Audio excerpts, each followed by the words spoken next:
കർത്താവായ യേശുക്രിസ്തുവിൻ്റെ നാമത്തിൽ എല്ലാവർക്കും സ്നേഹവന്ദനങ്ങൾ. ബ്രെഡ് ഓഫ് ലൈഫിലേക്ക് വീണ്ടും എല്ലാവർക്കും സ്വാഗതം.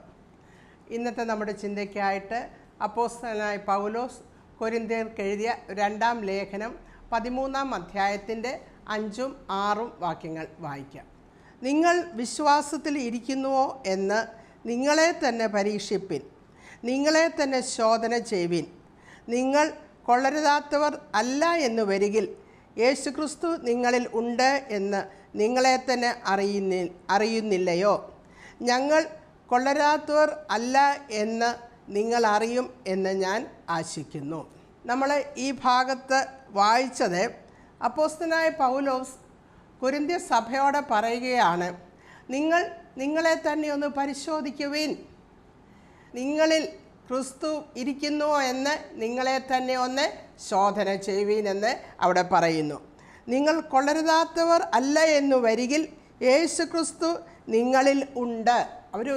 പൗലോസ് പറയുവാണ്, നിങ്ങളിൽ യേശുക്രിസ്തു ഉണ്ടോ എന്ന്, അല്ലെങ്കിൽ നിങ്ങൾ വിശ്വാസത്തിൽ ഇരിക്കുന്നുവോ എന്ന് നിങ്ങളെ തന്നെ പരിശോധിക്കുവിൻ എന്ന്, ശോധന ചെയ്യുവിൻ എന്ന് പറയുന്നു. അതിന് കാരണമുണ്ട്. പൗലോസ് ഇങ്ങനെ പറയുവാൻ ഒരു കാരണമുണ്ട്. പൗലോസ് കൊരിന്ത്യ സഭ തുടങ്ങിയെങ്കിലും അതിൻ്റെ സ്ഥാപകൻ പൗലോസ് ആയിരുന്നു. എന്നാൽ കുറച്ച് നാൾ കഴിഞ്ഞപ്പോൾ കൊരിന്ത്യയിലെ ആൾക്കാർ പൗലോസിൻ്റെ അപ്പോസ്തലത്വത്തെ ചോദ്യം ചെയ്യുവാൻ തുടങ്ങി. അവർ നോക്കുമ്പോൾ പൗലോസ് യേശുക്രിസ്തുവിനെ കണ്ടിട്ടില്ല. യേശുവിനെ കണ്ടവർക്ക് അപ്പോസ്തലനാകാൻ പറ്റുകയുള്ളൂ എന്നുള്ളൊരു ചിന്ത അവരുടെ ഇടയിലുണ്ടായിരുന്നു. അങ്ങനെ നോക്കുമ്പോൾ പൗലോസ് യേശുവിനെ നേരിട്ട് കണ്ട ആളല്ല. എന്നാൽ അത് തന്നെയല്ല, അവർക്കൊരു സംശയം, പൗലോസിൽ കൂടി ക്രിസ്തു തന്നെയാണോ സംസാരിക്കുന്നത് എന്നൊരു സംശയമുണ്ടായി. അതിന് തക്ക ന്യായങ്ങളൊക്കെ അവർ കണ്ടുപിടിച്ചു. ഈ 2 കൊരിന്ത്യർ 13-ാം അധ്യായത്തിൻ്റെ 3-ാം വാക്യത്തിലുണ്ട്. അവിടെ കിടക്കുന്നു, ക്രിസ്തു എന്നിൽ സംസാരിക്കുന്നു എന്നതിന് നിങ്ങൾ തുമ്പന്വേഷിക്കുന്നുവല്ലോ. അതാണ്, ക്രിസ്തു തന്നെയാണോ പൗലോസിൽ കൂടി സംസാരിക്കുന്നത് എന്നൊക്കെ അതിനുള്ള ന്യായങ്ങളൊക്കെ അവർ നോക്കുവാൻ തുടങ്ങി. അപ്പോൾ പൗലോസ് അവരോട് പറയുന്നുണ്ട്, 1 കൊരിന്ത്യർ 9-ാം അധ്യായത്തിൽ പൗലോസിൻ്റെ അപ്പോസ്തലത്വത്തെ അവർ ചോദ്യം ചെയ്തപ്പോൾ പൗലോസ് പറയുന്നുണ്ടോ, 1 കൊരിന്ത്യർ 9-ാം അധ്യായത്തിൻ്റെ 1 മുതൽ 3 വരെയുള്ള വാക്യങ്ങളിൽ ഇങ്ങനെ പറയുന്നു, ഞാൻ അപ്പോസ്തലനല്ലയോ? നമ്മുടെ കർത്താവായ യേശുവിനെ ഞാൻ കണ്ടിട്ടില്ലയോ? കർത്താവിൽ ഞാൻ ചെയ്ത പ്രവൃത്തിയുടെ ഫലം നിങ്ങളല്ലയോ? മറ്റുള്ളവർക്ക് ഞാൻ അപ്പോസ്തലനല്ല എങ്കിലും നിങ്ങൾക്ക് ഞാൻ അപ്പോസ്തലനാണ്. കർത്താവിൽ എൻ്റെ അപ്പോസ്തലത്വത്തിൻ്റെ മുദ്ര നിങ്ങൾ തന്നെ അല്ലയോ? പൗലോസ് പറയുകയാണ്, ഞാൻ അപ്പോസ്തലനാകുന്നു, അതിൻ്റെ മുദ്ര നിങ്ങൾ തന്നെയാണ്. നിങ്ങൾ കർത്താവിനെ അറിയുവാൻ ഇടയായത് ഞാൻ മൂലമാണ്. ഞാനാണ് നിങ്ങളോട് സുവിശേഷം പറഞ്ഞ് കർത്താവിൽ നിങ്ങളെ ജനിപ്പിച്ചത് ഞാനാണ്. അപ്പോൾ എൻ്റെ അപ്പോസ്തലത്വത്തിൻ്റെ മുദ്ര നിങ്ങൾ തന്നെയാണ് എന്നൊക്കെ പൗലോസ് പറയുന്നുണ്ട്. ഇവിടെ പൗലോസ് പറയുന്നു, നിങ്ങൾ എന്നെ പരിശോധിക്കുകയാണ്, എന്നിൽ ക്രിസ്തു ആണോ സംസാരിക്കുന്നതെന്ന് നിങ്ങൾ പരിശോധിക്കുന്നു. അപ്പോൾ ഒരു കാര്യം ചെയ്യുവിൻ. വളരെ താഴ്മയോടുകൂടി പൗലോസ് പറയുവാണ്, നിങ്ങളെ തന്നെ ഒന്ന് ശോധന ചെയ്യുവിൻ. പൗലോസ് ദൈവത്തിൽ നിന്ന്, കർത്താവിൽ നിന്ന് നേരിട്ട് വെളിപ്പാടുകൾ പ്രാപിച്ചാണ് പൗലോസ് സഭകൾക്ക് കൊടുത്തിരുന്നത്. ആ പൗലോസിൽ ആണ് അവർ സംശയിക്കുന്നത്. അപ്പോൾ പൗലോസ് പറയും, നിങ്ങളെ ഒന്ന് ശോധന ചെയ്താട്ടെ, നിങ്ങളിൽ ക്രിസ്തു ഉണ്ടോ ഇല്ലയോ എന്ന് അന്നേരം നിങ്ങൾക്ക് മനസ്സിലാകും. നിങ്ങൾ വിശ്വാസത്തിൽ ഇരിക്കുന്നുവോ എന്ന് നിങ്ങളെ തന്നെ ഒന്ന് ശോധന ചെയ്യുവീൻ എന്ന് പൗലോസ് അവിടെ പറയുന്നു.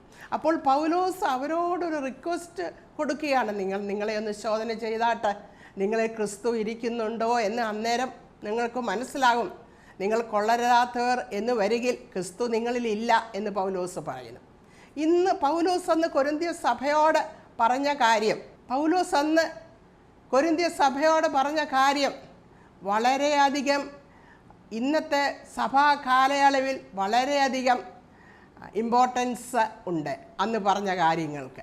കാരണം എല്ലാ സഭാ കാലയളവിലും ചോദിക്കുവാൻ പറ്റിയ ഒരു കാര്യമാണ് പൗലോസ് ഇവിടെ പറയുന്നത്. പ്രത്യേകിച്ചും ഈ സഭായുഗത്തിൽ നിങ്ങളിൽ ക്രിസ്തു ഇരിക്കുന്നു എന്ന് പറയുന്നു. അപ്പം നിങ്ങളെ ഒന്ന് ശോധന ചെയ്യുവാനാണ് പറയുന്നത്, ഒന്ന് സ്ക്രൂട്ടനൈസ് ചെയ്യുവാനാണ് പറയുന്നത്, നമ്മൾ ഒന്ന് ടെസ്റ്റ് ചെയ്യുവാനാണ് പറയുന്നത്.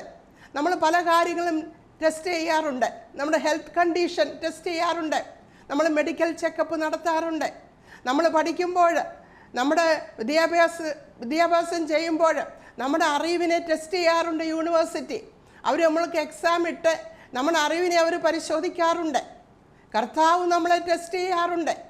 നമ്മളെ വിവിധമായ ശോധനകളിൽ കൂടി നമ്മളെ കടത്തിക്കൊണ്ട് പോകും. എന്നിട്ട് നമ്മുടെ വിശ്വാസം എത്ര മാത്രമേ ഉള്ളൂ എന്ന് കർത്താവിനെ അറിയുവാനല്ല, നമ്മളെ ഒന്ന് അറിയിക്കുവാൻ. കർത്താവിനറിയാം ഈ ശോധനകളിൽ കൂടെയൊക്കെ കടന്നു പോകുമ്പോൾ നമ്മളതിൽ ജയിക്കുമോ തോക്കുമോ, നമ്മൾ എങ്ങനെ പ്രതികരിക്കും എന്നൊക്കെ കർത്താവിന് അറിയാം. എന്നാൽ വളരെയധികം നമുക്ക് എന്തോ ആയി തീർന്നു, അല്ലെങ്കിൽ വിശ്വാസത്തിന് ഞാനങ്ങ് വളർന്നു, അല്ലെങ്കിൽ വിശ്വാസത്തിന് ഞാൻ ഒരു നാളും പിന്മാറി പോവുകയില്ല എന്നുള്ള തോന്നലുകളൊക്കെ നമുക്കുണ്ടെങ്കിൽ ഒരു പരീക്ഷാ സമയത്തോ ഒരു പരിശോധനയൊക്കെ നമ്മുടെ ജീവിതത്തിൽ വരുമ്പോൾ കർത്താവ് അതിൽ കൂടിയൊക്കെ നമ്മളെ ശോധന ചെയ്യുമ്പോൾ നമുക്കൊന്ന് മനസ്സിലാക്കി തരും, നമുക്ക് ഇത്ര മാത്രം വിശ്വാസമേ ഉള്ളൂ, അല്ലെങ്കിൽ ഇത്ര മാത്രമേ ഞാൻ ദൈവത്തിൽ ആശ്രയിക്കുന്നുള്ളൂ എന്നൊക്കെ കർത്താവ് നമുക്ക് മനസ്സിലാക്കി തരും. അതുപോലെ പൗലോസ് പറയുവാണ്, നിങ്ങൾ നിങ്ങളെ തന്നെ ഒന്ന് ശോധന ചെയ്യുവീൻ എന്ന്. സങ്കീർത്തനം 26-ാം അധ്യായത്തിൻ്റെ 2-ാം വാക്യത്തിൽ ഇങ്ങനെ പറയുന്നുണ്ട്. സങ്കീർത്തനക്കാരൻ പറയുകയാണ്, യഹോവേ എന്നെ പരീക്ഷിച്ച് ശോധന ചെയ്യണമേ, എൻ്റെ അന്തരംഗവും ഹൃദയവും പരിശോധിക്കണമേ എന്ന്.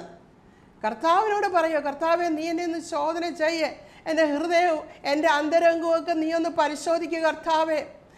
ഒരു ഡോക്ടറിനെ കൊണ്ട് എൻ്റെ ഹൃദയത്തെയും അന്തരംഗത്തെയും പരിശോധിക്കാൻ കഴിയത്തില്ല, ഒരു യൂണിവേഴ്സിറ്റിയിലും അത് പരിശോധിക്കാൻ കഴിയത്തില്ല. എന്നാൽ കർത്താവ് എൻ്റെ ഹൃദയം സകലത്തെക്കാട്ടി ഹൃദയം കപടമുള്ളതാണ് ദൈവജനം പറയുന്നു. അത് ആരാഞ്ഞറിയുന്നവന് യഹോവയായ ദൈവമല്ലാതെ ആർക്കും അതിനെ ആരാഞ്ഞറിയാൻ പറ്റത്തില്ല. അപ്പോൾ സങ്കീർത്തനക്കാരൻ പറയുകയാണ്, കർത്താവെ എൻ്റെ ഹൃദയത്തെയും എൻ്റെ അന്തരംഗത്തെയും കർത്താവ് അങ്ങൊന്ന് ശോധന ചെയ്യണമേ എന്ന് പറയുന്നു. വേറൊരു ഭാഗത്ത് 1 കൊരിന്ത്യർ 11-ാം അധ്യായത്തിൽ അവിടെ കർത്തൃമേശയെ പറ്റി പറയുമ്പോൾ അവിടെ പൗലോസ് പറയുന്നുണ്ട്. 1 കൊരിന്ത്യർ 11:28 വാക്യത്തിൽ പറയുന്നു, മനുഷ്യൻ തന്നെത്താൻ ശോധന ചെയ്തിട്ട് വേണം ഈ മേശയുടെ മുൻപാകെ വരേണ്ടത് എന്ന്. കാരണം തന്നെത്താൻ ശോധന ചെയ്യണം, ദൈവ മുൻപാകെ ദൈവവചനത്തിന് മുമ്പിൽ ശോധന ചെയ്യണം. എന്തെങ്കിലും പാപമോ എന്തെങ്കിലും അകൃത്യമോ ചെയ്തിട്ടുണ്ടെങ്കിൽ കർത്താവ് എന്നെ ദൈവത്തെ സന്നിധി നിൽക്കുമ്പോൾ കർത്താവ് അത് കാണിച്ചു തരുവാൻ ദൈവത്തോടെ പറഞ്ഞ്, എന്തെങ്കിലും ദൈവത്തിനെതിരായി നമ്മൾ പ്രവർത്തിച്ചിട്ടുണ്ടെങ്കിൽ കർത്താവെ എനിക്ക് കാണിച്ചു തരണമേ എന്ന് നമ്മളെ പ്രാർത്ഥിച്ച് ദൈവത്തിൽ നിന്ന് വിടുതൽ വാങ്ങിച്ചുകൊണ്ട് കർത്തൃമേശയേൽക്കുവാനാണ് അവിടെ പറയുന്നത്. നമ്മുടെ അകൃത്യത്തിന് വേണ്ടി, നമ്മുടെ പാപത്തിന് വേണ്ടി തൻ്റെ ശരീരത്തെ തകർക്കുകയും നമ്മുടെ വിടുതലിന് വേണ്ടി കർത്താവിൻ്റെ രക്തം നമുക്ക് വേണ്ടി ചൊരിയുകയും ചെയ്തതിൻ്റെ ഓർമ്മയ്ക്കായി നാം അതിനു വേണ്ടി മുമ്പിൽ നിൽക്കുമ്പോൾ, കർത്തൃമേശ നാം ആചരിക്കുമ്പോൾ നമ്മളെ തന്നെ ശോധന ചെയ്യുവാൻ പറയുന്നു. അല്ലെങ്കിൽ പലരും രോഗികളും ബലഹീനരുമായി തീരുമെന്ന് അവിടെ പറയുന്നു. അവിടെ നമ്മളെ ഒന്ന് ശോധന ചെയ്യുവാൻ അവിടെ പറയുന്നു. വിലാപങ്ങളുടെ പുസ്തകം 3-ാം അധ്യായം 40-ാം വാക്യത്തിൽ ഇങ്ങനെ പറയുന്നു, നാം നമ്മുടെ നടപ്പ് ആരാഞ്ഞ് ശോധന ചെയ്ത് യഹോവയുടെ അടുക്കലേക്ക് തിരിയുക എന്ന്. നമ്മുടെ നടപ്പ് ആരാഞ്ഞ് ശോധന ചെയ്യുക എന്ന്. അപ്പോൾ നമ്മളെപ്പറ്റി നമ്മൾ പറഞ്ഞു, നമ്മുടെ ഹെൽത്ത് കണ്ടീഷൻ അറിയുവാൻ മെഡിക്കൽ ചെക്കപ്പ് നടക്കും, ബ്ലഡൊക്കെ ടെസ്റ്റ് ചെയ്തും എക്സാം നടക്കും, നമ്മുടെ എഡ്യൂക്കേഷൻ്റെ കാര്യം അറിയാൻ വേണ്ടി. ഇതൊക്കെ ടെസ്റ്റ് ചെയ്യുമ്പോഴാണ് നമ്മുടെ കുറവുകൾ എല്ലാം, നമ്മുടെ അറിവുകൾ എല്ലാം മനസ്സിലാകുന്നത്. അതുപോലെ നമ്മളെ ഒന്ന് ദൈവത്തിൻ്റെ വചനത്തിൻ്റെ മുമ്പിൽ നമ്മളെ ഒന്ന് ശോധന ചെയ്തെങ്കിൽ മാത്രമേ നമ്മുടെ ഹൃദയത്തിൻ്റെ കണ്ടീഷൻ, നമ്മുടെ വിശ്വാസത്തിൻ്റെ കണ്ടീഷൻ, നമ്മളെ വിശ്വാസത്തിലാണോ ഇരിക്കുന്നത്, യേശുക്രിസ്തു നമ്മുടെ ഉള്ളത്തിൽ ഉണ്ടോ എന്ന് അറിയണമെങ്കിൽ നമ്മളെ ഒന്ന് ശോധന ചെയ്യണം. അപ്പോഴിവിടെ പറയുന്നത്, ഇവിടെ വിലാപങ്ങളുടെ പുസ്തകത്തിൽ പറയുന്നത്, നാം നമ്മുടെ നടപ്പ് ആരാഞ്ഞ് ശോധന ചെയ്യുക. എന്നിട്ട് പറയുന്നു, എന്നിട്ട് യഹോവയുടെ അടുക്കലേക്ക് തിരിയുക എന്ന്. അപ്പോൾ ശോധന ചെയ്യുമ്പോൾ നമ്മുടെ കുറവുകൾ മനസ്സിലാകും. എന്നിട്ട് യഹോവയുടെ അടുക്കലേക്ക് തിരിയുവാൻ പറയുന്നു. അപ്പോൾ പ്രിയപ്പെട്ടവരെ, ഇവിടെ പൗലോസ് അന്ന് കൊരിന്ത്യ സഭയോട് പറയുമ്പോൾ നമ്മുടെ ജീവിതത്തെ നമുക്കൊന്ന് ശോധന ചെയ്യാം. ദൈവവചനത്തിൻ്റെ വെളിച്ചത്തിൽ നമുക്കൊന്ന് ശോധന ചെയ്യാം. ഒരു വിശ്വാസി എന്ന് പറയുമ്പോൾ സുവിശേഷത്തിൽ വിശ്വസിക്കുന്ന ഒരാളും കർത്താവിൽ വിശ്വസിക്കുന്ന ഒരാളും വിശ്വാസ ജീവിതം നയിക്കുന്ന ഒരാളുമായിരിക്കും. അത് തന്നെയല്ല ക്രിസ്തു തന്നിലുണ്ട് എന്നുള്ള അറിവുള്ള ഒരു വ്യക്തിയായിരിക്കും. ഒരു വിശ്വാസി എന്ന് പറയുമ്പോൾ ആ വ്യക്തിക്ക് അറിയാം ക്രിസ്തു എൻ്റെ ഉള്ളത്തിലുണ്ട് എന്നറിയാം. നമ്മൾ സഭകളെപ്പറ്റി പഠിക്കുമ്പോൾ റെവലേഷൻ 7 സഭകളെപ്പറ്റി പറയുമ്പോൾ അവസാന സഭയായ ലവോദിക്ക സഭയുടെ ഭാഗത്ത് വരുമ്പോൾ അവിടെ നമ്മൾ നോക്കുമ്പോൾ കർത്താവ് പറയുന്നുണ്ട്, ഞാൻ കണ്ടാലും വാതിക്കൽ നിന്ന് മുട്ടുന്നു, ആരെങ്കിലും എൻ്റെ ശബ്ദം കേട്ട വാതിൽ തുറന്നാൽ. അപ്പോൾ ലവോദിക്ക സഭയിൽ കർത്താവ് ആ സഭയിലില്ല. ആ സഭയുടെ പുറത്താണ് കർത്താവ്. സഭയെപ്പറ്റി തുടങ്ങുമ്പോൾ ആദ്യ കാര്യങ്ങളിൽ കർത്താവ് എവിടെയായിരുന്നു? സഭയുടെ നടുക്ക് നിൽക്കുന്ന സഭാധ്യക്ഷനെയാണ് നമുക്ക് കാണുന്നത്. എന്നാൽ അവസാന നാളുകളിലേക്ക് വരുമ്പോൾ കർത്താവ് സഭയുടെ പുറത്തായിരിക്കുന്നു. ലവോദിക്ക സഭ കാണിക്കുന്നത്, സഭാ കാലയളവിൻ്റെ അവസാന സഭയായ ലവോദിക്ക സഭ കാണിക്കുന്നത് ഈ നാളുകളുടെ സഭയാണ് അത് കാണിക്കുന്നത്. അപ്പോൾ നമ്മുടെ ജീവിതത്തിൽ നമുക്ക് നോക്കാം, അവിടെ ലവോദിക്ക സഭ കർത്താവിനെ പുറത്താക്കിയിരിക്കുകയാണ്. സഭ അപ്പോൾ കർത്താവ് നമ്മുടെ ജീവിതത്തിൽ നമ്മൾ നോക്കാം, ഈ അന്ത്യകാലത്തിൻ്റെ അവസാന നാളുകളിലേക്ക് നമ്മൾ വന്നിരിക്കുമ്പോൾ നമുക്ക് നോക്കാം കർത്താവ് നമ്മുടെ ജീവിതത്തിൽ എവിടെയാണ്, കർത്താവിന് എവിടെയാണ് നമുക്ക് സ്ഥാനം കൊടുത്തിരിക്കുന്നത് നമുക്ക് നോക്കാം.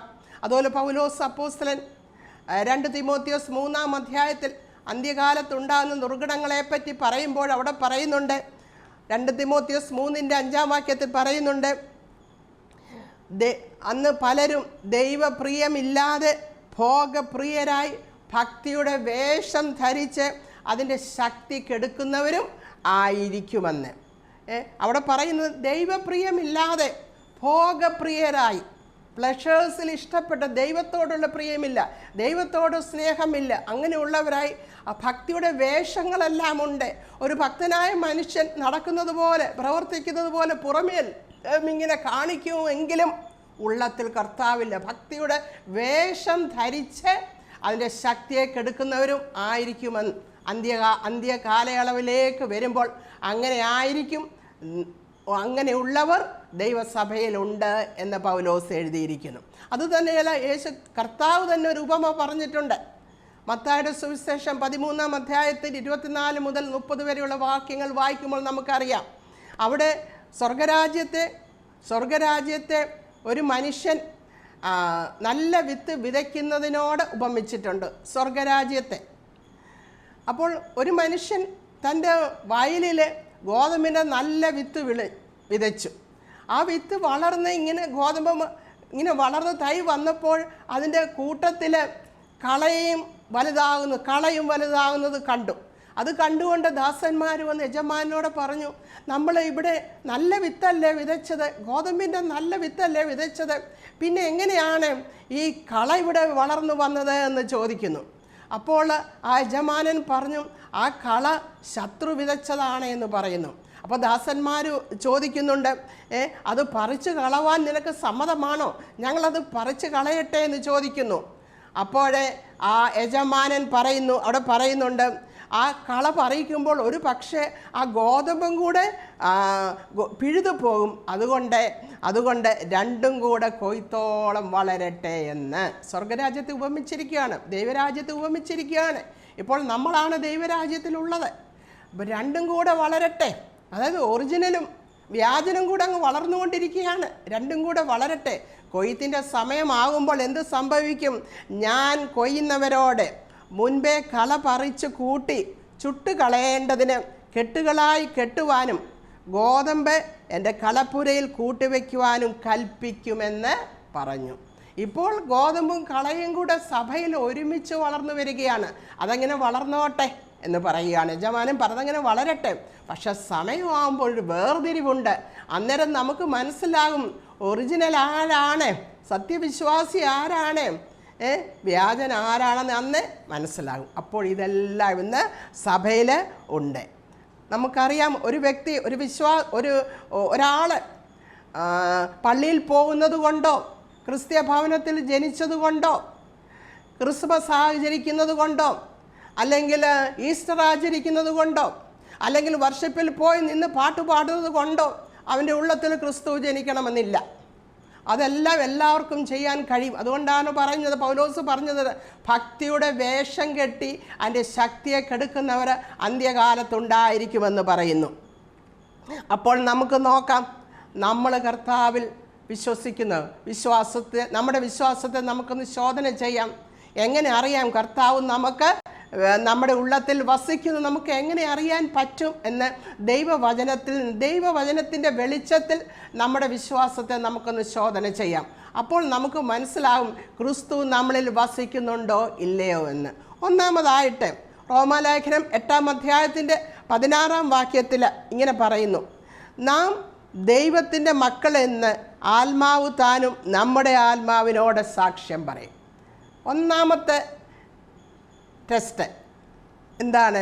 നാം ദൈവത്തിൻ്റെ മക്കളാണ് എന്ന് നമ്മളിലുള്ള ദൈവത്തിൻ്റെ ആത്മാവ് നമ്മുടെ ആത്മാവിനോട് സാക്ഷ്യം പറയും. നമ്മുടെ ഉള്ളത്തിൽ ഒരു ബോധമുണ്ട്, ഞാൻ ദൈവമകളാണ്, ഞാൻ ദൈവത്തിൻ്റെ മകനാണ്, ദൈവത്തിൻ്റെ ആത്മാവ് എന്നിലുണ്ട്, നമ്മൾ കർത്താവിനോടൊരു ബന്ധമുണ്ട് നമ്മുടെ ഉള്ളത്തിൽ നമുക്ക് മനസ്സിലാകും. ദൈവത്തിൻ്റെ നമ്മുടെ ആത്മാവിനോട് സാക്ഷ്യം പറയും. അതാണ്. അപ്പം നമ്മുടെ ഉള്ളത്തിൽ നമുക്കൊരു ബോധമുണ്ട്, ഞാൻ ദൈവമകളാണ്, ഞാൻ കർത്താവിൻ്റെ മകനാണ്, ഞാൻ കർത്താവിൻ്റെ മകളാണ് എന്ന ഒരു ബോധം, വെറും തോന്നലല്ല, ഒരു ബോധം, യഥാർത്ഥമായൊരു ബോധം നമ്മുടെ ഉള്ളത്തിൽ ഉണ്ടാകും. രണ്ടാമതായിട്ട് റോമാലേഖനം 5-ാം അധ്യായത്തിൻ്റെ 5-ാം വാക്യത്തിൽ പറയുന്നുണ്ട്, അവിടെ പറയുന്നത്, ദൈവത്തിൻ്റെ സ്നേഹം നമുക്ക് നൽകപ്പെട്ട പരിശുദ്ധാത്മാവിനാൽ നമ്മുടെ ഹൃദയങ്ങളിൽ പകർന്നിരിക്കുന്നുവല്ലോ എന്ന്.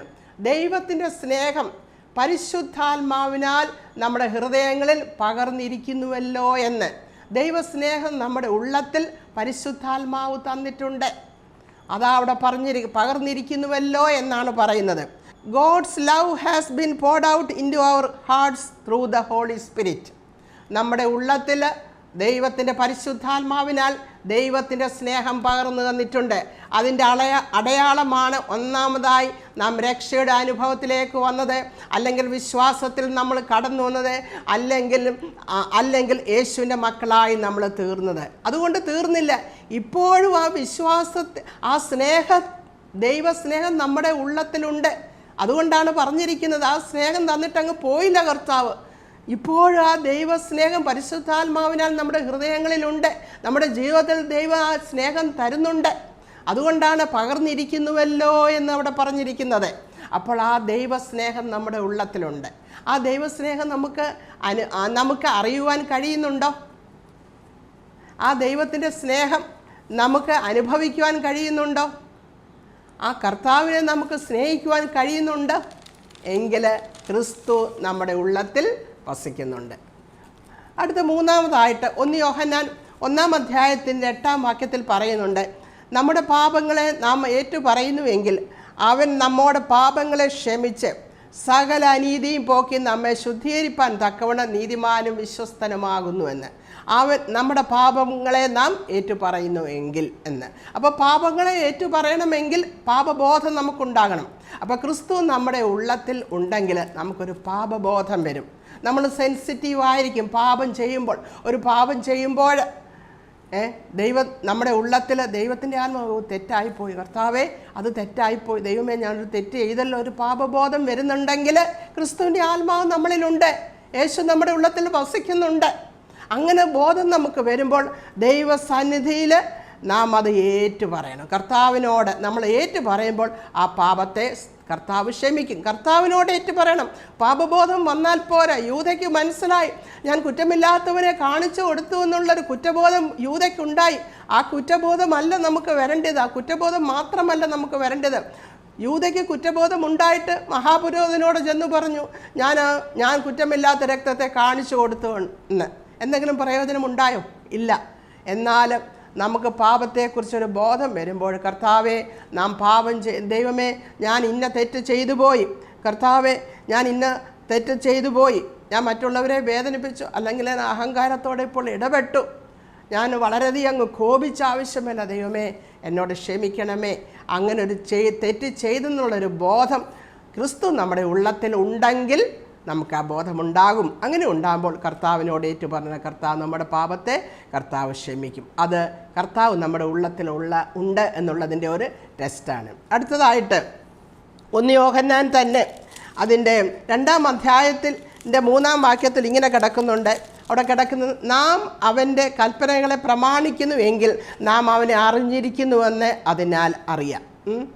അപ്പോൾ നാം അവൻ്റെ കൽപ്പനകളെ പ്രമാണിക്കുന്നുവെങ്കിൽ അതിനാൽ അവനെ അറിഞ്ഞിരിക്കുന്നുവെന്ന് മനസ്സിലാവും.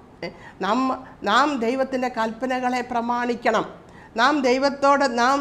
നമ്മുടെ ഉള്ളത്തിലുണ്ടെങ്കിൽ നാം ദൈവത്തെ, അവിടെ എഴുതിയിരിക്കുന്നത്, നാം അവൻ്റെ കൽപ്പനകളെ പ്രമാണിക്കുന്നുവെങ്കിൽ നാം അവനെ അറിഞ്ഞിരിക്കുന്നുവെന്ന് അതിനാൽ അറിയാം.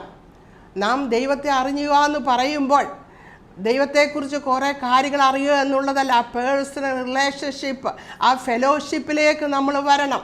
ആ ഫെലോഷിപ്പിലേക്ക് നമ്മൾ വരണമെങ്കിൽ യേശുവിനെ നമ്മൾ അറിയേണ്ടതുപോലെ നാം അറിയണം. അങ്ങനെ നാം അറിയുന്നത് എപ്പോഴാണ്? ദൈവത്തിൻ്റെ പ്രമാണങ്ങൾ. അങ്ങനെ അറിയുമ്പോൾ കർത്താവിൻ്റെ പ്രമാണങ്ങൾ ഓരോന്നായിട്ട് നമ്മളെ അനുസരിക്കുവാൻ തുടങ്ങും. നമ്മൾ 100% കർത്താവിനെ പ്രമാണങ്ങളെ അനുസരിക്കാൻ നമുക്ക് കഴിയുകയില്ല. പക്ഷെ എന്താണ് ഇവിടെ അർത്ഥമാക്കുന്നത്? ആ ദൈവത്തിൻ്റെ പ്രമാണങ്ങൾ അനുസരിക്കുവാനുള്ളൊരു ആഗ്രഹം, ഒരു ഡിസയർ നമുക്കുണ്ടോ? കർത്താവിനെ അനുസരിക്കണം, കർത്താവ് പറഞ്ഞതിനെ എനിക്ക് അനുസരിക്കണം എന്നുള്ളൊരു ഡിസയർ നമുക്കുണ്ടെങ്കിൽ വാസ്തവമായി ക്രിസ്തു നമ്മുടെ ഉള്ളത്തിലുണ്ട്. കാരണം ഈ വചനം എന്ന് പറയുന്ന ദൈവമാണ്. ഈ വചനം എഴുതിയിരിക്കുന്നത് പരിശുദ്ധാത്മാവാണ്. ഈ വചനം വായിക്കുമ്പോൾ പരിശുദ്ധാത്മാവ് നമ്മളോട് സംസാരിക്കും. പരിശുദ്ധാത്മാവ് നമ്മളോട് സംസാരിക്കുന്നത് ഈ വചനത്തിൽ കൂടി സംസാരിക്കുമ്പോൾ അതിനെ നാം അനുസരിക്കുമ്പോൾ നാം ദൈവത്തെയാണ് അനുസരിക്കുന്നത്. അപ്പോൾ വാസ്തവമായി ക്രിസ്തു നമ്മുടെ ഉള്ളത്തിലുണ്ടെങ്കിൽ കർത്താവിനെ അനുസരിക്കുവാൻ, കർത്താവിൻ്റെ വചനത്തെ അനുസരിക്കാൻ നമുക്ക് വലിയ ആഗ്രഹം തോന്നും. അടുത്തതായിട്ടുള്ള 5-ാമതായിട്ട്, കർത്താവ് നമ്മുടെ ഉള്ളത്തിലുണ്ടെങ്കിൽ നാം കർത്താവ് നടന്നതുപോലെ നടക്കുവാൻ ആഗ്രഹിക്കും. 1 യോഹന്നാൻ 2-ാം അധ്യായത്തിൻ്റെ 6-ാം വാക്യം അവിടെ പറഞ്ഞിരിക്കുന്നത്, അവനിൽ വസിക്കുന്നു എന്ന് പറയുന്നവൻ അവൻ നടക്കുന്നത് പോലെ നടക്കേണ്ടതാകുന്നു എന്ന്. നമ്മൾ ദൈവവചനമൊക്കെ കേൾക്കുമ്പോൾ അതനുസരിച്ച് അതുപോലെ കർത്താവ് ക്ഷമിച്ചതുപോലെ എനിക്ക് ക്ഷമിക്കണം, കർത്താവ് എന്നെ സ്നേഹിച്ചതുപോലെ, അല്ലാതെ കർത്താവ് മറ്റുള്ളവരെ സ്നേഹിച്ചതുപോലെ എനിക്കും സ്നേഹിക്കണം, എനിക്കും അങ്ങനെ ജീവിക്കണം. കർത്താവ് എനിക്കൊരു മാതൃക കാണിച്ചു തന്നിട്ട് പോയി. ഞാൻ മറ്റുള്ളവരെ നോക്കിയല്ല ജീവിക്കേണ്ടത്. ഞാൻ കർത്താവിനെ പോലെ ആകുവാൻ നമുക്കൊരാഗ്രഹം തോന്നുവാറുണ്ടോ? ദൈവവചനത്തിൽ പറയുന്നത് പോലെ കർത്താവ് ക്ഷമിച്ചതുപോലെ, കർത്താവ് സ്നേഹിച്ചതുപോലെ അത് ആത്മീയ കാര്യങ്ങളിൽ, ഭൗതിക കാര്യങ്ങൾ എങ്ങനെയാണ് നാം ചെയ്യേണ്ടതെന്ന് ദൈവം തന്നെ വചനത്തിൽ കൂടി നമ്മളെ പഠിപ്പിക്കുമ്പോൾ അതനുസരിച്ച് ജീവിക്കുവാൻ നാം ഒരാഗ്രഹം നമ്മുടെ ഉള്ളത്തിലുണ്ടെങ്കിൽ ക്രിസ്തു വാസ്തവമായി നമ്മുടെ ഉള്ളത്തിൽ വസിക്കുന്നുണ്ട്. അടുത്തതായിട്ട് 1 യോഹന്നാൻ 2-ാം അധ്യായത്തിൻ്റെ 9-10 വാക്യങ്ങളിൽ ഇങ്ങനെ പറയുന്നുണ്ട്, വെളിച്ചത്തിൽ ഇരിക്കുന്നുവെന്ന് പറയുകയും സഹോദരനെ ഭയക്കുകയും ചെയ്യുന്നവൻ ഇന്നയോളം ഇരുട്ടിൽ വസിക്കുന്നു, സഹോദരനെ സ്നേഹിക്കുന്നവൻ വെളിച്ചത്തിൽ വസിക്കുന്നുവെന്ന്. അപ്പോൾ ക്രിസ്തു നമ്മുടെ ഉള്ളത്തിലുണ്ടെങ്കിൽ നാം സഹോദരങ്ങളെ, മറ്റുള്ളവരെ നാം സ്നേഹിക്കും. പ്രത്യേകിച്ചും കൂട്ടുവിശ്വാസികളെ നമ്മൾ സ്നേഹിക്കുന്നവരായിത്തീരും. നാം കർത്താവിനെ മാത്രമല്ല, ക്രിസ്തു നമ്മുടെ ഉള്ളത്തിലുണ്ടെങ്കിൽ നാം മറ്റുള്ളവരെ സ്നേഹിക്കുന്നവരായിത്തീരും. 1 യോഹന്നാൻ 3-ാം അധ്യായത്തിൻ്റെ 14-ാം വാക്യത്തിൽ ഇങ്ങനെ പറയുന്നുണ്ട്, സഹോദരന്മാരെ, ലോകം നിങ്ങളെ ഭയക്കുന്നുവെങ്കിൽ ആശ്ചര്യപ്പെടരുത്, നാം മരണം വിട്ട് ജീവനിൽ കടന്നിരിക്കുന്നു എന്ന് സഹോദരന്മാരെ സ്നേഹിക്കുന്നതിനാൽ നമുക്ക് അറിയാം. സ്നേഹിക്കാത്തവൻ മരണത്തിൽ വസിക്കുന്നു. സഹോദരന്മാരെ സ്നേഹിക്കുന്നത് അത് നാം ജീവിതത്തിൽ ചെയ്യുമ്പോൾ ക്രിസ്തു നമ്മുടെ ജീവിതത്തിൽ വസിക്കുന്നു എന്നുള്ളതിൻ്റെ അടയാളമാണ്. അടുത്തതായിട്ട്, ക്രിസ്തു നമ്മുടെ ഉള്ളത്തിൽ വസിക്കുന്നുണ്ടെങ്കിൽ ആത്മാവിൻ്റെ ഫലം, നമ്മൾ ഫലം കായ്ക്കുന്നവരായിത്തീരും.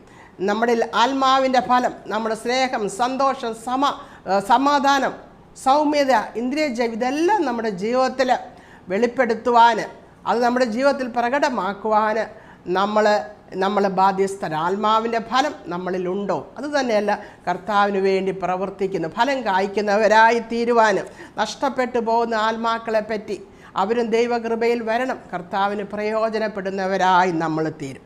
അപ്പോൾ ഇതൊക്കെയാണ് കർത്താവ് നമ്മുടെ ഉള്ളത്തിൽ ഉണ്ട് എന്നുള്ളതിന് ടെസ്റ്റ്. അപ്പോൾ നമ്മുടെ ജീവിതത്തെ നമുക്കൊന്ന് പരിശോധിക്കാം. ദൈവവചനത്തിൻ്റെ വെളിച്ചത്തിൽ നമുക്കറിയാം, 2 പേര്, ഒരു ടാക്സ് കളക്ടറും ഒരു ചുങ്കക്കാരനും ഒരു പരീശനും കൂടെ ദേവാലയത്തിൽ പ്രാർത്ഥിക്കുവാൻ പോയി. ആ ചുങ്കക്കാരൻ സ്വർഗത്തിലേക്ക് നോക്കി. ആ ചുങ്കക്കാരൻ പ്രാർത്ഥിക്കാൻ പോയതാ, സ്വർഗത്തിലേക്ക് നോക്കിക്കൊണ്ട് പ്രാർത്ഥിച്ചു, കർത്താവേ, പാപിയായ എന്നോട് കരുണയുണ്ടാകണമേ. അവൻ സ്വർഗത്തോട് പോലും നോക്കുവാൻ എനിക്ക് യോഗ്യതയില്ല എന്ന് പറഞ്ഞുകൊണ്ട് പാപിയായ എന്നോട് കരുണയുണ്ടാകണമേ എന്ന് പ്രാർത്ഥിച്ചു. കാരണം അവൻ ദൈവത്തിങ്കിലേക്ക് നോക്കിയപ്പോൾ അവന് പാപബോധമുണ്ടായി, അവൻ്റെ പാപം അവന് മനസ്സിലായി. അപ്പോൾ പറഞ്ഞു, ഞാൻ പാപിയായ മനുഷ്യനാണ്, എന്നോട് കരുണയുണ്ടാകണമേ എന്ന് പറഞ്ഞ് മാറത്തടിച്ച് ആ ചുങ്കക്കാരൻ പ്രാർത്ഥിച്ചു. എന്നാൽ ഈ കൂടെ നിന്ന പരീശൻ എങ്ങനെയാണ് പ്രാർത്ഥിച്ച്? പരീശൻ തന്നെ ഒന്ന് നോക്കിയപ്പോൾ മനസ്സിലായി, ഞാൻ 3 പ്രാവശ്യം ഞാൻ ഒരു ദിവസം പ്രാർത്ഥിക്കുന്നുണ്ട്, ഞാൻ നേടുന്നതിലേക്ക് ദൈവത്തിന് ദശാംശം കൊടുക്കുന്നുണ്ടെന്നൊക്കെ അങ്ങോട്ട് മനസ്സിലാക്കി. അത് കഴിഞ്ഞിട്ട് ഈ ചുങ്കക്കാരനെ ഒന്ന് നോക്കി, എന്നിട്ട് പറഞ്ഞ്, ഞാൻ ഈ ചുങ്കക്കാരൻ്റെ കൂട്ടല്ല, ഞാൻ നീതികെട്ടവരുടെ കൂട്ടല്ല, ഞാൻ വ്യഭിചാരം ചെയ്യുന്നവനല്ല, പിടിച്ചുപറിക്കാരുടെ കൂട്ടോ, നീതികെട്ടവരുടെ കൂട്ടോ, വ്യഭിചാരം ചെയ്യുന്നവരുടെ കൂട്ടോ, ഈ ചുങ്കക്കാരൻ്റെ കൂട്ടോ അല്ലാകിയാൽ ദൈവമേ ഞാൻ നിന്നെ സ്തുതിക്കുന്നു എന്ന് പറഞ്ഞു. അവൻ തന്നെ നോക്കി. അവൻ മറ്റുള്ളവനെ നോക്കിയപ്പോൾ അവൻ എന്തോ ഉയർന്നു നിൽക്കുന്നതായിട്ട് അവന് മനസ്സിലായി. അവിടെ ദൈവവചനം പറയുന്നത്, ആ ചുങ്കക്കാരനായ മനുഷ്യൻ, അവൻ പാപബോധം വന്ന് അവനെ ഒന്ന് ശോധന ചെയ്തപ്പോൾ, ദൈവത്തിൻ്റെ മുൻപാകെ സ്വർഗത്തേക്ക് നോക്കി ദൈവത്തിന് മുമ്പാകെ അവനെ ശോധന ചെയ്തപ്പോൾ അവൻ്റെ പാപം മനസ്സിലായി, അവൻ നീതീകരണം പ്രാപിച്ചു പോയെന്ന് അവിടെ കാണുന്നുണ്ട്. അപ്പോൾ ദൈവവചനം തന്നെ കർത്താവ് പറയുന്നുണ്ട്. മത്തായിയുടെ സുവിശേഷം 7-ാം അധ്യായം 21-ാം വാക്യത്തിൽ പറയുന്നു, എന്നെ കർത്താവേ കർത്താവേ എന്ന് പറയുന്നവൻ ഏകനുമല്ല, സ്വർഗസ്ഥനായ എൻ്റെ പിതാവിൻ്റെ ഇഷ്ടം ചെയ്യുന്നവനത്ര സ്വർഗരാജ്യത്തിൽ കടക്കുന്നത് എന്ന് പറയുന്നു. അപ്പോൾ നമ്മുടെ ജീവിതത്തെ ഒന്ന് പരിശോധിക്കാം. നമ്മൾ മറ്റുള്ളവരെ വെച്ചാണോ നമ്മുടെ ജീവിതത്തെ പരിശോധിക്കുന്നത്? പൗലോസ് പറയുന്നു, നിങ്ങൾ നിങ്ങളെ തന്നെ ഒന്ന് പരിശോധിക്കുവിൻ. നിങ്ങൾ എന്നെ പരിശോധിക്കാതെ, എന്നെ കർത്താവ് പരിശോധിച്ചിട്ടുണ്ട്, എൻ്റെ ഹൃദയം കർത്താവിന് അറിയാം. നിങ്ങൾ നിങ്ങളെ ഒന്ന് പരിശോധിക്കുവിൻ. വളരെയധികം കൃപാവരങ്ങളുള്ളവരാണ് കൊരിന്ത്യ സഭ, എന്നാൽ അവർ ജഡത്തിൽ ജീവിക്കുന്നവരാണെന്ന് പൗലോസ് തന്നെ അവരെ പറ്റി പറയുന്നുണ്ട്. നിങ്ങളെ തന്നെ പരിശോധിച്ച് ക്രിസ്തു നിങ്ങളുടെ ഉള്ളത്തിലുണ്ടെങ്കിൽ അത് നല്ലതാണ്, നിങ്ങൾ കൊള്ളരുതാത്തവരായെന്ന് വരികയില്ല എന്ന് പറയുന്നു. നമ്മുടെ വിശ്വാസ ജീവിതത്തെ നമുക്ക് പരിശോധിക്കാം. നമ്മുടെ വിശ്വാസ ജീവിതം പരിശോധിക്കപ്പെടുന്ന കാലയളവാണിത്. നമ്മുടെ വിശ്വാസത്തിൻ്റെ പരിശോധന നമ്മൾക്ക് വരാം. വിശ്വാസ ത്യാഗങ്ങൾ സംഭവിക്കത്തക്ക ഉപദേശങ്ങളൊക്കെ ഇപ്പോൾ നടന്നുകൊണ്ടിരിക്കുകയാണ്. ദുരുപദേശങ്ങൾ വരുന്നു. ഇങ്ങനെയൊക്കെ ആൾക്കാർ വിശ്വാസത്തിൽ നിന്ന് വീണു പോകുന്ന ഒരു കാലയളവൊക്കെയാണ് ഇത്. എന്നാൽ നമ്മൾ വിശ്വാസത്തിൽ തന്നെ നിലനിൽക്കേണ്ടതിന് നമുക്ക് ദൈവത്തിൻ്റെ കരങ്ങളിൽ നമ്മളെ സമർപ്പിക്കാം. അങ്ങനെ നമ്മൾ വിശ്വാസത്തിൽ നിലനിൽക്കണമെങ്കിൽ നമ്മൾ എങ്ങനെയുള്ളവരായിരിക്കണം? നമ്മൾ വചനം കേൾക്കുകയും സത്യവചനത്തെ കേൾക്കുകയും ആ സത്യവചനത്തെ അനുസരിക്കുകയും ആ സത്യവചനത്തിന് മുമ്പിൽ നമ്മളെ തന്നെ ശോധന ചെയ്യുകയും ചെയ്യുന്നവരായിരിക്കണം. അടുത്തായിട്ട് നാം വിശ്വാസത്തിൻ്റെ പ്രവൃത്തികൾ നാം ചെയ്യണം. വിശ്വാസത്തിൻ്റെ പ്രവൃത്തികൾ പ്രകടമാക്കുന്നതിൽ കൂടിയാണ് നമ്മൾ വിശ്വാസം ആണെന്ന് മറ്റുള്ളവർ നമ്മളെപ്പറ്റി മനസ്സിലാക്കുന്നത്. അടുത്തതായിട്ട് നമ്മൾ കർത്താവിനെ സാക്ഷീകരിക്കുന്നവരായി, കർത്താവിനെ ഉയർത്തുന്നവരായി നമുക്ക് തീരണം. അങ്ങനെ കർത്താവിനെ നമ്മൾ സാക്ഷീകരിക്കുന്നവരായി തീരുമ്പോൾ നമുക്കൊരു വിജയകരമായ ക്രിസ്തീയ ജീവിതം നയിക്കുവാൻ കഴിയും. പിന്നെ കർത്താവിനോടുള്ള കൂട്ടായ്മയിൽ നമുക്ക് ജീവിക്കാം. കർത്താവിനോടുള്ള കൂട്ടായ്മയിൽ മാത്രമല്ല, നമ്മുടെ സഹവിശ്വാസികളുമായിട്ടുള്ള കൂട്ടായ്മയിൽ നമ്മൾ ജീവിക്കുമ്പോൾ നമുക്ക് വിശ്വാസത്തിൽ നമ്മൾ വീണു പോയാലും വിശ്വാസത്തിൽ നമ്മൾ പിന്മാറിപ്പോയാലും നമ്മളെ തിരിച്ചു കൊണ്ടുവരുവാൻ നമ്മുടെ കർത്താവ് നമ്മുടെ കൂടെ ഉണ്ട്. അതുകൊണ്ട് നമ്മുടെ ജീവിതത്തെ നമുക്കൊന്ന് ശോധന ചെയ്യാം. ഈ ദൈവത്തിൻ്റെ വചനത്തിൻ്റെ വെളിച്ചത്തിൽ നമ്മുടെ ജീവിതത്തെ ഒന്ന് ശോധന ചെയ്യാം. നാം വിശ്വാസത്തിൽ ഇരിക്കുന്നുവോ, ക്രിസ്തു നമ്മുടെ ഉള്ളത്തിൽ വസിക്കുന്നുവോ എന്ന് ദൈവവചനത്തിൻ്റെ വെളിച്ചത്തിൽ നമുക്ക് ശോധന ചെയ്യാം. കാരണം ദൈവവചനം വെച്ചാണ് ദൈവം നമ്മളെ ന്യായം വിധിക്കുന്നത്. ഇവരെയൊക്കെ നോക്കുമ്പോൾ ഒരുപക്ഷെ നമ്മൾ നല്ലവരായിരിക്കാം, പക്ഷേ ദൈവത്തിൻ്റെ വചനത്തിന് മുമ്പാകെ ആണ് ദൈവത്തിൻ്റെ സന്നിധി ദൈവം നമ്മളെ ന്യായം വിധിക്കുന്നത്. റോമാലേഖനം 2-ാം അധ്യായത്തിൻ്റെ 16-ാം വാക്യത്തിൽ ഇങ്ങനെ പറയുന്നുണ്ട്, ഒരു വിശ്വാസിയെ ദൈവം എങ്ങനെയാണ് വിധിക്കുന്നത് എന്ന്. അവിടെ പറയുന്നത്, ദൈവം യേശുക്രിസ്തു മുഖാന്തരം മനുഷ്യരുടെ രഹസ്യങ്ങളെ എൻ്റെ സുവിശേഷ പ്രകാരം ന്യായം വിധിക്കുന്ന നാളിൽ തന്നെ എന്ന്. കർത്താവ് നമ്മളെ ന്യായം വിധിക്കുന്നത് തൻ്റെ സുവിശേഷ പ്രകാരമാണ് ന്യായം വിധിക്കുക. എല്ലാ രഹസ്യം മനുഷ്യരുടെ രഹസ്യങ്ങളെയെല്ലാം, നമ്മുടെ ചിന്തകളെയും നമ്മുടെ ആറ്റിറ്റ്യൂഡിനെയും നമ്മുടെ മനസ്സിലുള്ള എല്ലാ ഇൻറ്റൻഷൻസിനെയും എല്ലാ പർപ്പസസിനെയും എല്ലാം ദൈവം ന്യായം വിധിക്കുന്നത്. നമ്മൾ നല്ല കാര്യം ഒരു പക്ഷെ ചെയ്തിരിക്കാം, അത് നമ്മൾ ചെയ്ത രീതി എങ്ങനെയാണെന്ന് ദൈവം നോക്കും. നമ്മളെല്ലാം ന്യായം വിധിക്കുക സുവിശേഷ പ്രകാരമാകയാൽ പ്രിയപ്പെട്ടവരെ, നമ്മുടെ ജീവിതത്തെ, നമ്മുടെ വിശ്വാസ ജീവിതത്തെ നമ്മുടെ സുവിശേഷത്തിൻ്റെ വെളിച്ചത്തിൽ നമ്മൾക്കൊന്ന് ശോധന ചെയ്യാം. യഥാർത്ഥമായി ക്രിസ്തു നമ്മുടെ ഉള്ളത്തിൽ വസിക്കുന്നുണ്ടോ? യഥാർത്ഥമായി നമ്മുടെ സഭയിൽ പല കാര്യങ്ങൾക്കും നമ്മൾ മുന്നിൽ നിൽക്കുന്നവരായിരിക്കാം, എന്നാൽ നാം ഭക്തിയുടെ വേഷം ധരിക്കുന്നവരാണോ? നമുക്കൊന്ന് നോക്കാം. വെറുതെ കർത്താവേ കർത്താവേ എന്ന് വിളിക്കുന്നവരാണോ? നമുക്കൊന്ന് നോക്കാം നമ്മുടെ ജീവിതത്തിൽ. അതോ കർത്താവ് ലവോദിക്ക സഭയിലെ പോലെ കർത്താവിനെ നമ്മുടെ ജീവിതത്തിൻ്റെ പുറത്താണോ നിർത്തിയിരിക്കുന്നത്? നമുക്ക് ജീവിതത്തെ ഒന്ന് ശോധന ചെയ്യാം. വിശ്വാസ ജീവിതത്തിൽ നമുക്ക് പതർച്ച ഉണ്ടാകാതെ, നമ്മൾ കൊള്ളരുതാത്തവരായി തീരാതെ വേണം ക്രിസ്തു നമ്മുടെ ഉള്ളത്തിൽ വസിക്കുവാനിടയാകട്ടെ. ഈ വചനങ്ങളാൽ ദൈവം നമ്മളെ ഓരോരുത്തരെയും അനുഗ്രഹിക്കുമാറാകട്ടെ. ആമേൻ. നമുക്കൊരു നിമിഷം പ്രാർത്ഥിക്കാം. കർത്താവേ, ഞങ്ങളുടെ വിശ്വാസത്തെ ഒന്ന് ശോധന ചെയ്യുവാനുള്ള കാര്യങ്ങൾ അവിടുന്ന് ഞങ്ങളെ കേൾപ്പിച്ചതിനായിട്ട് നന്ദി പറയുന്നു. കർത്താവേ, ദൈവവചനത്തിൻ്റെ വെളിച്ചത്തിൽ ഞങ്ങളുടെ വിശ്വാസത്തെ ഒന്ന് ശോധന ചെയ്യുവാൻ ഞങ്ങളെ സഹായിക്കണം. വിശ്വാസത്തിൻ്റെ പ്രവൃത്തി ഞങ്ങളിലുണ്ടോ? കർത്താവിനെ സ്നേഹിക്കുന്ന പ്രവൃത്തികൾ, കർത്താവിനെ ബഹുമാനിക്കുന്ന പ്രവൃത്തികൾ, കർത്താവിനെ അനുസരിക്കുന്ന പ്രവൃത്തികൾ ഞങ്ങളുടെ ജീവിതത്തിലുണ്ടോ എന്ന് വചനത്തിൻ്റെ വെളിച്ചത്തിൽ ഒന്ന് ശോധന ചെയ്യുവാൻ കർത്താവ് ദിനംതോറും ഞങ്ങളെ സഹായിക്കണമേ എന്ന് പ്രാർത്ഥിക്കുന്നു. അങ്ങനെ ക്രിസ്തു ഞങ്ങളുടെ ഉള്ളത്തിൽ എപ്പോഴും വസിച്ചുകൊണ്ട് ക്രിസ്തുവിനെ സ്നേഹിച്ചും മാനിച്ചും ജീവിപ്പാൻ കർത്താവ് ഞങ്ങളെ സഹായിക്കണമേ എന്ന് പ്രാർത്ഥിക്കുന്നു.